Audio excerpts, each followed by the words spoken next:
बिस्मिल्लाहिर्रहमानिर्रहीम। अस्सलाम वालेकुम students, welcome to my YouTube channel. हम क्लास 10 फिज़िक्स के न्यूमेरिकल सॉल्व कर रहे हैं। तो ये यूनिट नंबर 10 है, उसका न्यूमेरिकल प्रॉब्लम है 10.8। Water waves in a shallow dish. एक शैलो डिश है जिसके अंदर वाटर वेव्स 6 सेंटीमीटर लॉन्ग, जिनकी जो लेंथ है वो 6 सेंटीमीटर है। एट वन पॉइंट, किसी एक पॉइंट पर water moves up and down at a rate of 4.8 oscillation पर सेकेंड। किसी एक पॉइंट पर जो पानी जो है वो एक सेकेंड में 4.8 ऑसिलेशन के हिसाब से वो क्या कर रहा है, ऊपर नीचे जाता है। तो ये ऑसिलेशन हैं, ये उसकी फ्रीक्वेंसी होगी, नंबर ऑफ ऑसिलेशन हैं। हमें मालूम क्या करना है, speed of the water waves की मालूम करनी है, और वाटर वेव्स का पीरियड क्या होगा ये भी हमें फाइंड आउट करना है। तो गिवन डाटा हम देख लेते हैं पहले। तो हमें जो लेंथ ऑफ द वेव दी गई है, तो हम जानते हैं कि लेंथ ऑफ द वेव जो है वो वेव लेंथ कहलाती है। तो वेव लेंथ यहाँ पे है 6 सेंटीमीटर। हम जानते हैं कि वेव लेंथ का यूनिट मीटर होता है, तो इसे हम मीटर में चेंज कर लेते हैं, 100 पे डिवाइड कर लेते हैं, ये मीटर बन जाएंगे। तो ये डिवाइड करने के बाद आता है 0.06 मीटर। और फ्रीक्वेंसी जो कि ऑसिलेशंस हैं वही फ्रीक्वेंसी है 4.8 हर्ट्ज, ये फ्रीक्वेंसी का यूनिट होता है।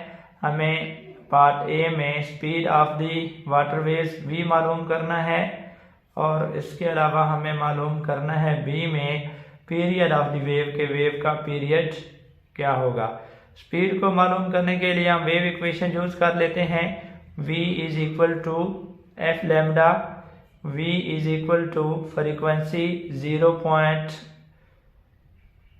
वेवलेंथ 0.06 है और फ्रीक्वेंसी है 4.8।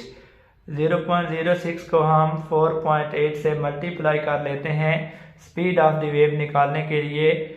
0.06 को मल्टीप्लाई करते हैं 4.8 जो कि फ्रीक्वेंसी है, तो ये मल्टीप्लाई करने के बाद आ जाता है 0.288 मीटर पर सेकेंड। हम इसको राउंड ऑफ कर सकते हैं, तो हम इसे लिख सकते हैं 0.29 मीटर पर सेकेंड।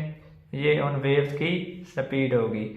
और नेक्स्ट है बी पार्ट है इसी न्यूमेरिकल का। टाइम पीरियड हमें मालूम करना है। हम जानते हैं कि time period is the reciprocal of frequency of the wave. हम लिख सकते हैं 1/f। 1 और फ्रीक्वेंसी की वैल्यू है 4.8। टाइम पीरियड का यूनिट सेकेंड होता है। Time period is equal to 1 को 4.8 पे तकसीम कर लेते हैं टाइम पीरियड निकालने के लिए। 1 डिवाइडेड बाय 4.8, तो ये आता है 0.208 सेकेंड। 0.208 सेकेंड। हम इसको राउंड ऑफ कर लेते हैं 2 इंचों तक, तो ये आ जाता है 0.21 सेकेंड। ये इन वेव्स का टाइम पीरियड होगा।